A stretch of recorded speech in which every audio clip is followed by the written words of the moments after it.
When you look at schooling in the United States, it's not just boring kids, but it's also shaping them to rely on others to tell them what to do and how to think.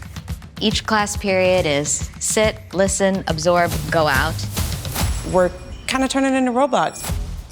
I thought, wow, it does not have to be this way.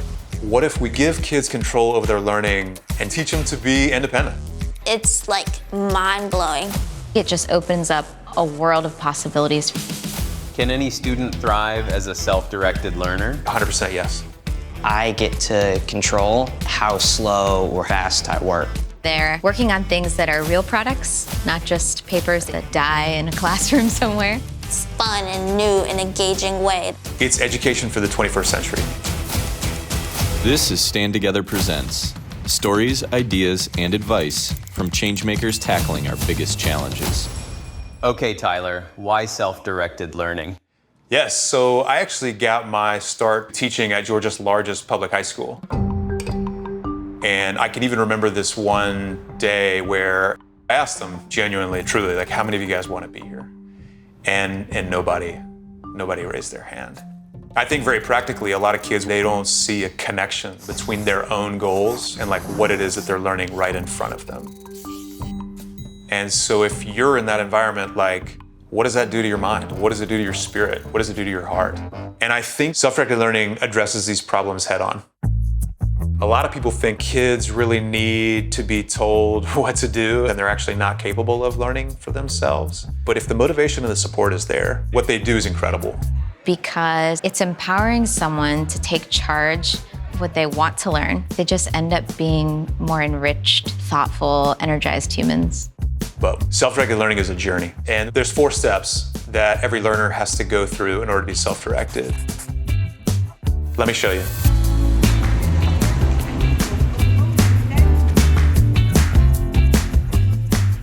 Okay, could you just walk me through this journey students go on?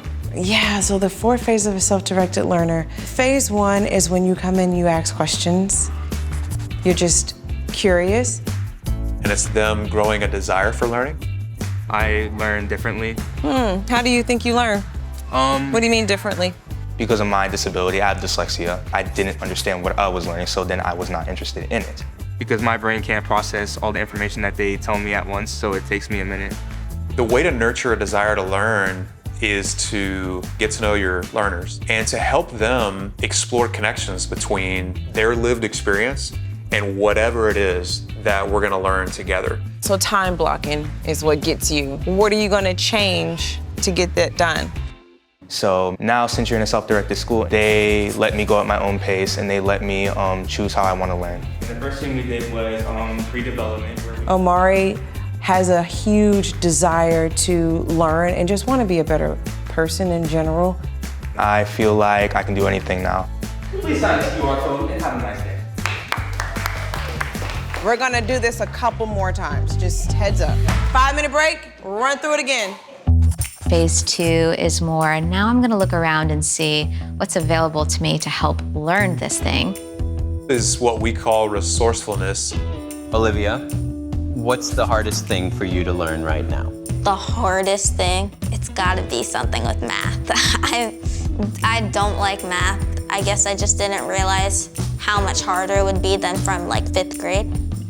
But by working through feedback with people, AI, all the resources abound, Olivia figured out and mastered her own direction so quickly.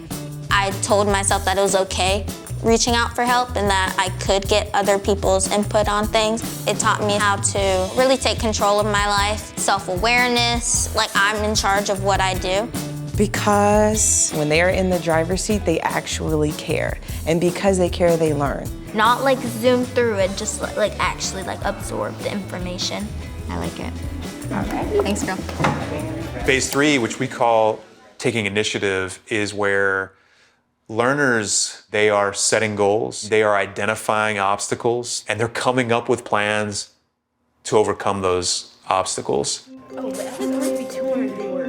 About this time last year, I had like nothing done. I had my PE done, and that was it.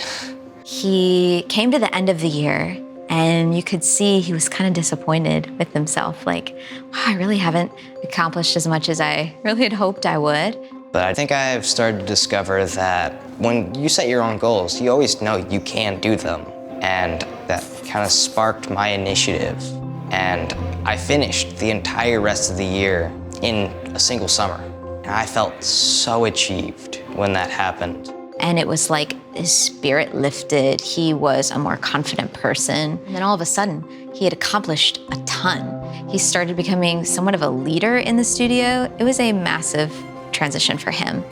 I'm really starting to develop a vision for really what my life to look like. It was so exciting. It was so cool.